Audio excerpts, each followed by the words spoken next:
Salut tout le monde. أزو الفلام أزو الفلاك أزو الفلاوان، السلام عليكم. البدايات والنهايات هو هذاك الموضوع المثير اللي كتبوا عليه بزاف ناس، كتبوا عليه كتب روايات، كما مثلا رواية البداية والنهاية اللي كتبها نجيب محفوظ في 42 ولا في 49. بزاف اللي يشوفوا بليك البدايات هي الأجمل، زعما يقولوا البدايات هي دي في بلونش وحنا نعمروهم، وكاين اللي يشوف العكس، يقول لك بلي تقدر تكون النهايه هي هذاك المنعطف الاخير اللي تعبنا عليه باش نوصلوا له، هذاك الانجاز اللي خدمنا عليه ايامات وسهرنا عليه ليالي وتحملنا على جالو مشقات، اللي في البدايه كان يبان لكم سي جبل، في لافون قدرنا نحققوا هذا الانجاز. هذه المره في هذا البودكاست اللي سميناه بودكاست نهايه السنه، ما راح نحكي وما راحش نمدوا من ليست تاع الاهداف وكيفاش نحققوهم ونقارنوا بين 2021 و 2022 الاهداف اسك تحققوا ولا هذا سي با مون دومين. هذه المره راح نحكيو مع بعض على 2021 وي، بصح راح نسيو نقلبوا فيه على الحاجات اللي عطاتنا نوع كومسي عطاتنا نوع من السعاده ولا فرحنا كي صراتنا في 2021. وكما كنا سقسيناكم من قبل، هذيك لا كيسيون اللي حطيناها لكم في لاباج، وشنو هي الحاجه اللي صارت لكم اون 2021 وعطاتكم نوع من السعاده ولا الانجاز اللي حققتوه والانجاز اللي نتوما تشوفوه بعينيكم انجاز. السلام عليكم، معكم رياض، جي 22 ans. Je suis fan تاع رابا شخصي et ça m'a fait vraiment plaisir كي غادي نشارك معكم. هذه المرة عجبني بزاف السوجي تاع البودكاست اللي هو شنو هي الحاجة اللي خلاتك تكون سعيد dernière expérience. pour commencer أنا والسعادة حكاية شوية كومبليكي. سيتو العوام اللي فاتوا كنت في بلاصة ما كنتش حاب نكون فيها كامل et c'était forcément غالب parce que y avait pas d'autre solution. كنت غالق على روحي، تقول شوية نوع تاع اكتئاب.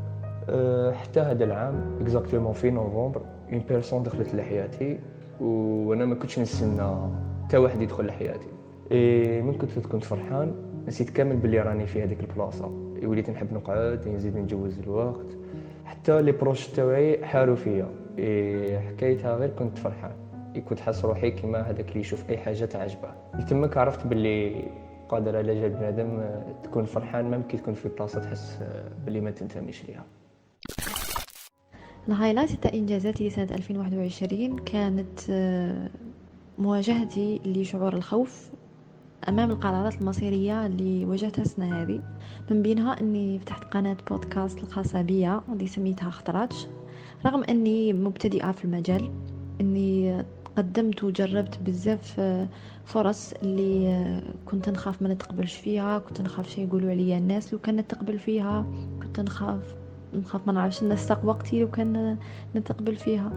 واخر حاجه ربما هي كارير شيفت، اني نبدل مجال العمل نتاعي في مجتمع وثقافه وزمن وظروف ما تشجعش بزاف على الامر هذا. وشيء يعني المشترك بيناتهم كاع اني مازال لحد الان ما شفتش نتيجه ملموسه لواش قررت، ومع ذلك هذا يكفيني كانجاز. لفت اني مانيش خايفه واش يصرى، مانيش خايفه من المجهول. الشيء هذا حررني بزاف، حررني وغيرني للأحسن. سنة 2021 كانت سنة صعبة جدا بالنسبة لي، سواء على المستوى الشخصي أو المستوى المهني ولا على كل مستويات تقريبا. لكن خليني نقول لك أنه صاروا لي موقفين بسيطين مازالني نتفكرهم خلوني نحس روحي سعيد سبحان الله. ديجا يقول لك بلي سعادة مفهوم نسبي وعندها أكثر من 90 تعريف. الموقف الأول كان نهار أديت صلاة العشاء في مسجد الجزائر الأعظم. واه سبحان الله، ما كنتش نتوقع أنه راح يفرح قلبي بهذيك الطريقة. المهم إحساس لا يوصف. الموقف الثاني كان نهار قدرت نوفر واحد الدواء ما كاينش كاين هنا في الجزائر. واحد الطفلة صغيرة كانت مريضة بزاف وما لقاولهاش هذاك الدواء، وسبحان الله بشوية تاع سعي وبفضل الناس الخير توفر وجبناه من الخارج. الحاجة اللي خلاتني سعيد هي نهار قالت لي الوالدة نتاعها جامي ننساك من الدعاء نتاعي وليدي، وكانوا الدموع في عينيها. ما حكيت هذا الشيء رياء، بصح حبيت نقول لكم برك باللي دعاء الناس لك بظهر الغيب أكثر حاجة ممكن تخليك سعيد. السؤال كان اسكو صارت حاجة هذا العام خلتني نكون سعيد. بصراحة ما صارت حتى حاجة تخليني نقول أني كنت سعيد. نجمش نقول أنا روحي كنت سعيد في 2021، مي بار كونتر فاتت كالم بشكل مرضي بزاف. كاين شحال من واحد قال لي لازم تأمن بلي انت تستاهل السعادة ومنها. شكون قال بلي الإنسان يستاهل السعادة؟ انا حتى واحد ما وعدني بسعاده، لا والديا كي جابوني ولا الدنيا ولا حتى الدين. بس نورمال الانسان يحاول يكون سعيد، مانيش كونتر هذا الشيء. بصح من وين ولينا اخذين موضوع السعاده بهذه الجديه؟ كاين اجماع باللي فكره السعاده الشخصيه هي فكره جديده على البشريه، وهي من نتائج الحداثه وين تحول الموضوع الى حق فردي السعاده الدنيويه. وانا من امنش بهذا الشيء، نفضل اني نكون راضي على حياتي وعندي الكوراج باش نتحمل مسؤوليه لي زاكت تاعي في بلاصه ما نخمم اسكو انا سعيد ولا نستاهل نكون سعيد. كوكو، معكم هاجر، 26 سنة، متخرجة حديثا من كلية الترجمة. حاجة صارت لي 2021 وخلتني فرحانة بزاف، هي أني اكتشفت موهبة اللي قادرة نروح بها بعيد، وهي موهبة التعليق الصوتي أو الفويس اوفر. بالك تبان حاجة بسيطة لبعض الناس، بصح بالنسبة ليا راهي حاجة كبيرة، خاطر ماشي سهل الإنسان يلقى لا باسيون تاعو تمتم. من قبل كنت نقول حابة نولي كاتبة وكنت نكتب بزاف، بصح هاد العام عندي نظرة مختلفة على واش راني حابة ندير في المستقبل. انت ولا انتي؟ لا ماشي ما عندكمش موهبة، مازال برك ما اكتشفتوهاش. Do the first step and be happy like me. اي فوالا، وكاينين بزاف اجابات وحنا اخترنا منهم هاد الاجابات وحبينا نقول لكم صحيتو بزاف كي جاوبتونا. فوالا، في محاضرة قدمها روبرت والدينغر يقول فيها باللي في دراسة داروها على مجموعة من الشباب، يعني سقساو مجموعة من الشباب حول الأهداف تاعهم، ولقاو بلي 80% من هاد الأشخاص يشوفوا بلي الهدف تاعهم في الحياة ولا الهدف تاعهم سيكون هو المال ولا الدراهم، يعني الهدف تاعهم انهم يديروا ثروة، يعني ظنا منهم بلي هذه هي السعادة. بصح صبروا احنا علاش رانا نحكيو دوك؟ علاش قلنا السعادة؟ ماشي كنا في الأهداف برك؟ زعما شنو هي الحاجة اللي خلاتنا نحكيو على السعادة؟ زعما من كثرت انا بزاف تهلوسين بالسعاده ونحوسوا على السعاده بارتو، ونبقاو هذوك الكتب تاع كيف تصبح سعيدا في 20 ثانيه وكيف تنام ثم تستيقظ سعيد، شو سبب.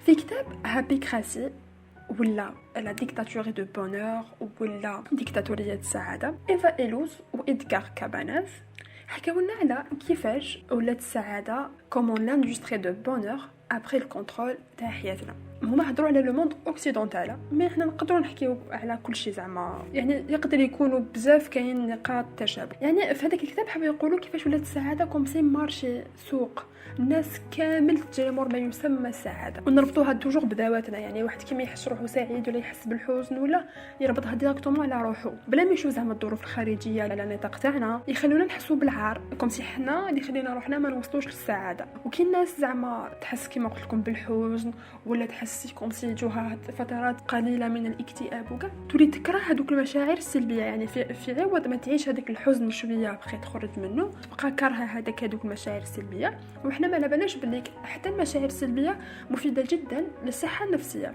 يعني بزاف هضروا على هذا الموضوع، بزاف علماء هضروا على هذا الموضوع، يعني حتى المشاعر السلبيه مليحه للصحه النفسيه تاعنا. بصح دوكا تخيلوا معايا، احنا كي هضرنا على سعاده، تخيلوا زعما لو كان نقدروا نحكموا هكا عباد، كوم سي نكون قاعده هكا ونشوف حياه الناس، نصير نفهم زعما نشوف حياتهم اللي يزيدوا حتى يكبروا ولا حتى يموتوا، ونشوف شنو هي الحاجه اللي خلاتهم سعداء ولا كيفاش حتى لحقوا هذيك السعاده. ايماجينيو بلي هذه ماشي برك ايماجيناسيون، هذاك اللي حكيت لكم عليه هذاك البروفيسور قال بلي داروا تجربه، هذه التجربه نادره جدا، ما كاش كيما هي، صارت في 1938 مي ماشي صارت بدات من 1938 وراهي حتى لوقتنا دوكا. هذه التجربه داروها مجموعه، يعني جيل من العلماء، جيل بعد جيل يخدموا على هذه التجربه. واش يديروا؟ حكموا 268 شخص وتبعوا حياتهم من اللي قبلوا انهم يديروا معهم هذه التجربه حتى، يعني كاين منهم اللي راهو في عمره 90 سنه، كاين اللي منهم مات. لقاو باللي من بين هادو 268 شخص كاين اللي ولا مدمن مخدرات، كاين اللي ولا رئيس امريكا بلوتو جو سي با. لقاو باللي العلاقات الانسانيه الجيده كان عندها دور كبير بزاف انها تحقق للانسان السعاده. يعني الانسان كيكون انطوري بناس يحبهم ويحبوه ويشجعوه ويشجعهم، ما يكونوش دي جون توكسيك، هادشي يخليه يحس بنوع من الرضا على نفسه، يكون سعيد نوعا ما. يعني هاد الاشخاص اللي 268 شخص هادو قبل كاين منهم اللي كيكبروا مرضوا ويحسوا بلي دولور وكاع، مي هادشي ما خلاهمش انهم ما يكونوش سعداء. مي بصح تبقى السعاده من اكثر الامور اللي حنا اون بو دير نحوسوا عليها، حابين نلحقوا لها نعيشوها ولا نكونوا سعيدين، مي او ميم طون حابين نلحقوا التعريف تاعها. باسكو على بالكم بلي جوغ تعريف السعاده ماشي ستوندار، ماشي حاجه سهله هكا باش نقولوا باش نعرفوها ديريكتومون، ما راهيش ستوندار وتختلف من بلد الى اخر، من ثقافه الى اخرى، من حضاره الى اخرى. كيفاش حنايا نعرفوا السعاده ماشي كيما يعرفوها واحد اخرين، كيفاش انا نشوف السعاده ماشي كيما يشوفها واحد اخر، بالك هو معايا في نفس البلد ولا في نفس الثقافه. يعني تبقى السعاده اون بو دير سوبجيكتيف شويه. وختاما حبيت نقول لكم صحيتو كي راكم تسمعوا، وكل عام وانتم بخير.